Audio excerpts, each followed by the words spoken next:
hear a conversation between a psychiatrist in the medical centre of the college and a new student. First, you have some time to look at questions 1 to 4.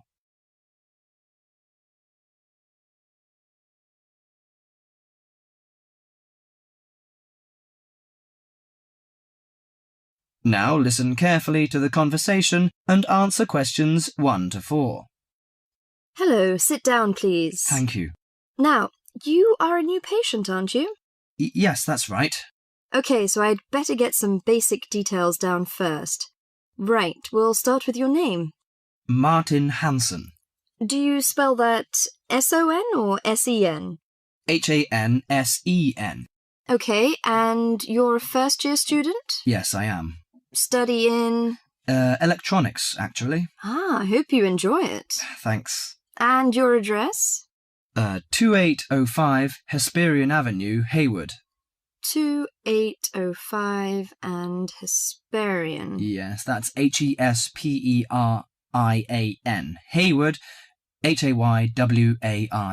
And your phone number? 734-246-55. 734-264-55. No, you got the 6 and the 4 the wrong way round. It's 246-55. Huh? Sorry, right. And, when were you born? The 15th of June, 1986. Here in New Zealand? No, I was born in Sydney.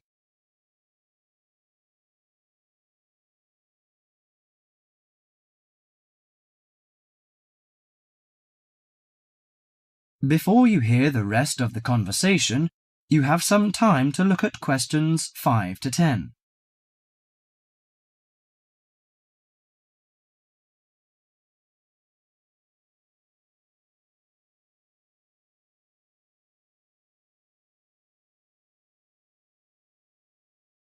Now listen to the conversation and answer questions 5 to 10. Good. So, what's your problem? Well, frankly, I wonder whether it is a problem. I get the blues, and it lasts for quite a while. I don't know how to... Yes, we all feel sad or get the blues now and again. Generally, our sadness lessens in time, and with the support of friends. However, if the depression leads to difficulty in thinking and greatly disrupts your daily routine, it can be evidence of a psychiatric problem. What do you feel exactly? I always feel sad and worthless. I find it hard to fall asleep and wake up early in the morning. How long has it lasted? Nearly half a month. Do you feel fatigue or loss of energy? Or you may have lost interest or pleasure in usual activities? Yes, sometimes. At first I thought I could overcome it by myself, but I failed, and I'm so glad that you came here. It seems that you are suffering mild depression from your symptoms.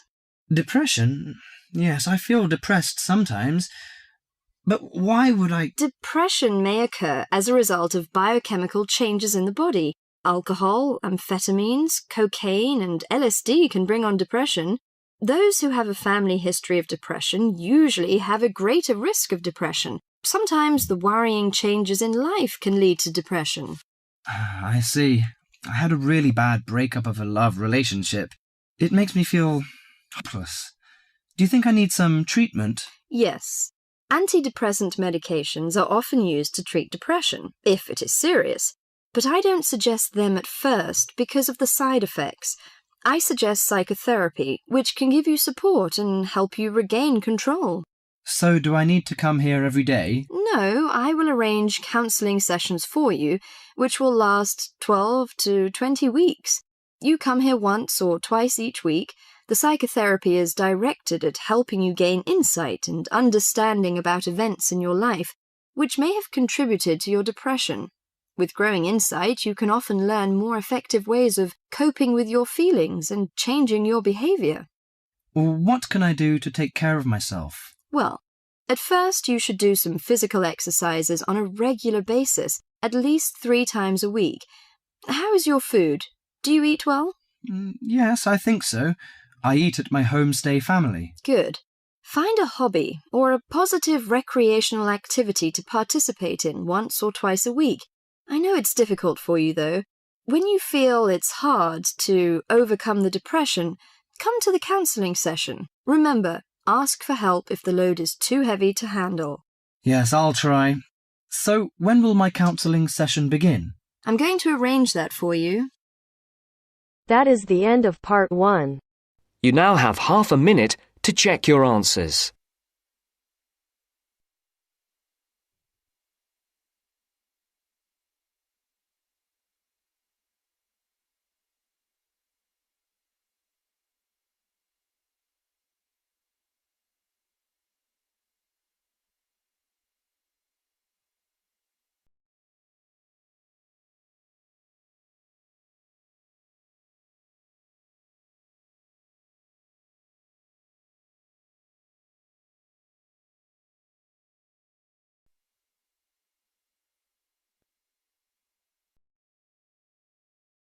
Now turns to part 2.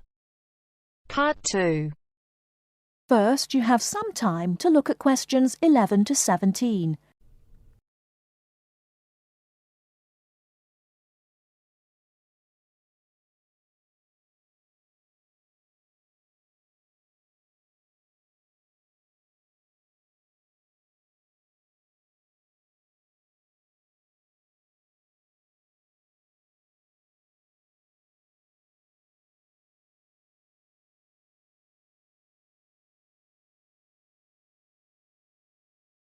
Now, listen carefully and answer questions 11 to 17.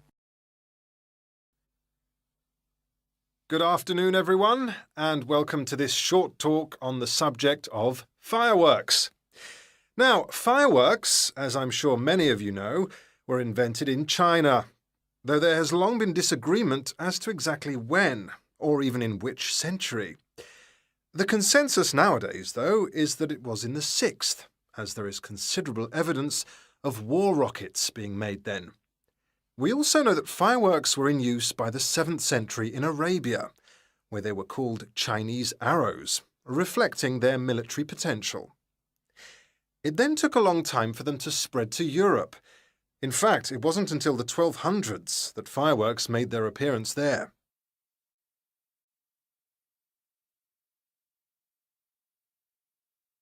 The basic ingredients of fireworks have changed little to this day. Their explosive capacity comes mainly from black powder, also known as gunpowder, which is produced from a mixture of charcoal, sulfur, and potassium nitrate. A modern aerial firework, the kind used nowadays in big public displays, not the small rocket type that you might remember from your childhood, is normally made in the form of a shell, often a sphere about the size of a peach. Inside the shell are a number of stars, surrounded by black powder, and running through the centre of the round shell is a charge that makes the firework explode when it reaches the desired altitude. This is known as the bursting charge. When this explodes, it ignites the outside of the stars, which begin to burn with bright showers of sparks. Since the explosion throws the stars in all directions, you get the huge sphere of sparkling light that is so familiar at firework displays. A shell of this kind is launched from a 75mm diameter mortar, which in some ways resembles the type used by the military. The mortar is a steel, or increasingly for safety reasons, shatterproof plastic pipe. This is likely to be 500mm long and sealed at one end. The other end is aimed at the sky, and at the bottom of the pipe, below the shell, is placed a cylinder containing black powder. This has a long fuse, which projects out of the tube. When this is lit, it quickly burns down to the lifting charge, which explodes to launch the shell. In so doing, it also lights the shell's fuse. The shell's fuse burns while the shell rises to its correct altitude and then ignites the bursting charge so it explodes. Before you hear the rest of the talk, you have some time to look at questions 18 to 20.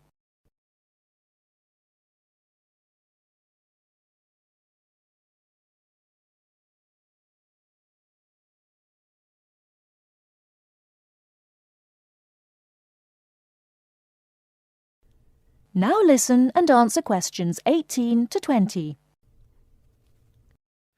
More complicated shells are divided into sections and burst in 2 or 3 phases. Shells like this are called multi-break shells. They may contain stars of different colours and compositions to create softer or brighter light, more or less sparks, etc. Some shells contain explosives designed to crackle in the sky, or whistles that explode outward with the stars. The sections of a multi-break shell are ignited by different fuses, and the bursting of one section ignites the next. The shells must be assembled in such a way that each section explodes in sequence to produce a distinct, separate effect. The pattern that an aerial shell paints in the sky depends on the arrangement of stars inside the shell. For example, if the stars are equally spaced in a circle, with black powder inside the circle, you will see an aerial display of smaller star explosions equally spaced in a circle. To create a specific figure in the sky, for instance a heart shape, you create an outline of the figure in stars inside the shell. Then you place explosive charges inside those stars to blow them outward into the shape of a large heart. Each charge has to be ignited at exactly the right time, or the whole thing is spoiled. Many other shapes have particular names, like the willow. This is formed by stars that fall in the shape of willow tree branches, spreading a little to the side and then downwards. The high charcoal composition of the stars makes them long-burning, so they may even stay visible until they hit the ground. The ring shell is fairly basic. It is produced by stars exploding outwards to produce a symmetrical ring of coloured lights. More complex is the pattern created by the palm, which contains large comets or charges in the shape of a solid cylinder. These travel outwards, explode and then curve downwards, like the limbs of a palm tree. The serpentine, the last one for now, is different again. When this one bursts, it sends small tubes of incendiaries scattering outwards in random paths, which may culminate in exploding stars. It can be quite spectacular. That is the end of part 2. You now have half a minute to check your answers.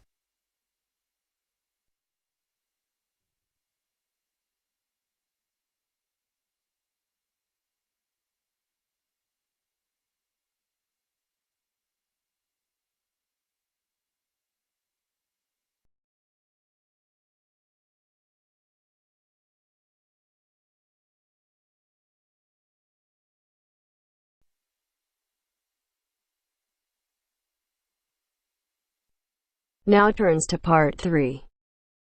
Part 3. You will hear 2 engineering students, a woman in her 6th year called Linda and a man in his 5th year called Matthew, discussing the benefits of student work placements. Before you listen, you have some time to look at questions 21 to 26.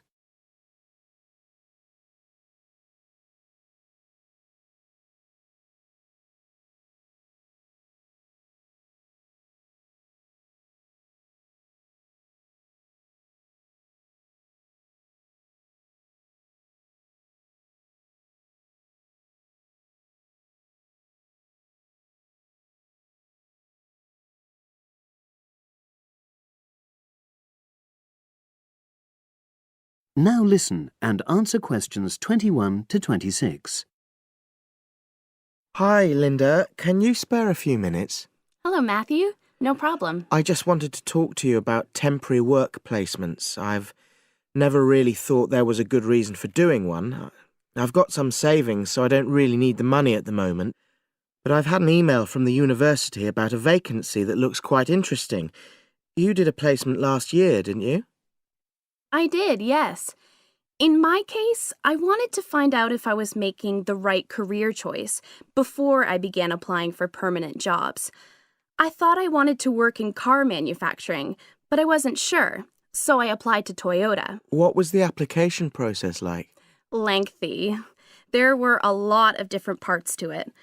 The dullest one was a psychometric test. You know, when you have to answer loads of questions about yourself. And you're trying to guess what's the best thing to say. Yes. Then there was an activity that we did in groups, which I found really fascinating. Engineers are renowned for being a bit unsociable, but I thought we made a great team. And we had an individual task too. We had to sort through various business documents and prioritize them. It was just like what you have to do as a student, really, just with different content. What exactly were you doing on the placement? I was helping to design some diagnostic software to identify any waste in the car assembly process. Do you mean waste of materials? No, time. Anything that can speed the process up helps to cut costs. How did the work placement compare to being a student? Was it hard work? Yes, it was. I'd had full-time work before.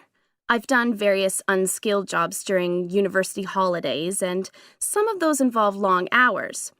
So I thought I'd find it easy. I was wrong, though. I think when you're on placement, you're always trying to prove yourself. So you push yourself hard to succeed? Yes. But I got a lot of support from my employers. They were always helpful. And then, at the end of the placement, I was given formal feedback. Do you mean on your engineering ability? Well, no. I didn't really need that because we had team meetings every other day. And so I had the chance to discuss technical issues and ask about anything that wasn't clear. The evaluation was about general workplace things, like organizational ability, initiative, that sort of thing. I get the impression you think you benefited from the placement. Well, the best thing is that they've offered me a job for next year. Depending on my exam results, of course, but still. A permanent one? Yes. But apart from that, I learned so much. The industrial environment was much more demanding than the academic one, so my general skills improved, like time management, meeting deadlines. And on the technical side, I learned new software packages, like MS Project. Well, I think you've convinced me that work placements are worthwhile, but while you're here, can you give me advice on something else? Before you hear the rest of the conversation, you have some time to look at questions 27 to 30.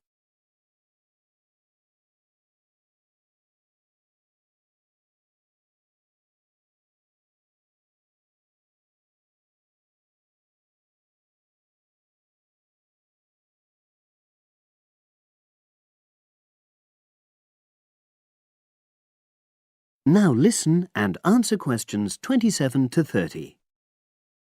I'm about to make a start on the engineering materials module, and I've got a book list here. Can you have a quick look and tell me what you would recommend? That's if you can remember. Let's see. I do remember some of them. Yes, this one, The Science of Materials. I found the subject quite hard generally, but this book is very accessible, so it suited me. It doesn't cover everything, though. What about this one then, Materials Engineering? Oh, yes. I do remember that. But it's a bit out of date now, isn't it? Unless it's a new edition. I don't think so. But what I liked about it were the pictures. They really helped to understand the descriptions. It's useful just from that point of view. Let's see, what else? Oh, yes, that one there, Engineering Basics. I think out of all these, that's got the widest coverage. But I've looked at the contents page and it hardly mentions nanotechnology. Yes, you're right. The evolution of materials does, though. It's a recent publication, so it covers all the latest developments. It's a bit thin on the 1960s, though, and that decade was quite important. Well, it sounds as if they all complement each other in some ways. I don't suppose you can lend me...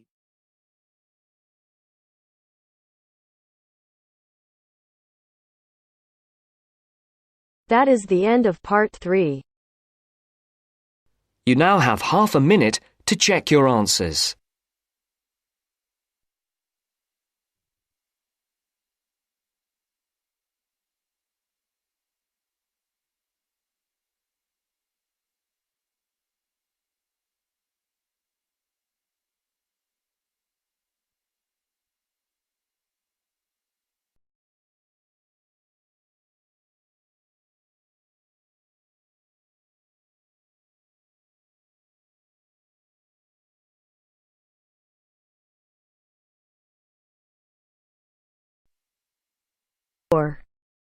Part 4.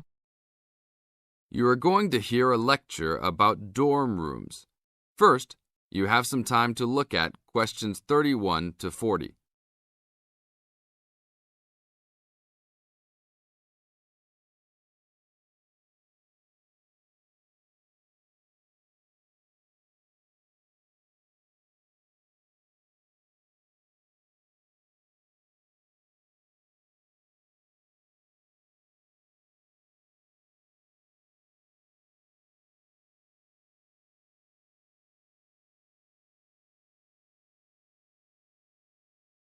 Now listen to the tape and answer questions 31 to 40. Welcome to your new home for the upcoming year. These dorm rooms are among the best in the nation and are the newest ones at this school. So I hope you will all learn to appreciate them and take good care of all the facilities here. I am Gina, and I will be residential advisor in this building for the year. Today I am going to tell you about some of the programs and facilities that are available to you. I will also be telling you the rules that everyone is expected to abide by. I will be asking you to give me your full attention for the next few minutes. I will first tell you about the facilities that are available to you. The dining facility is located on the first floor of the building. It is open 7 days a week from 7 a.m. to midnight.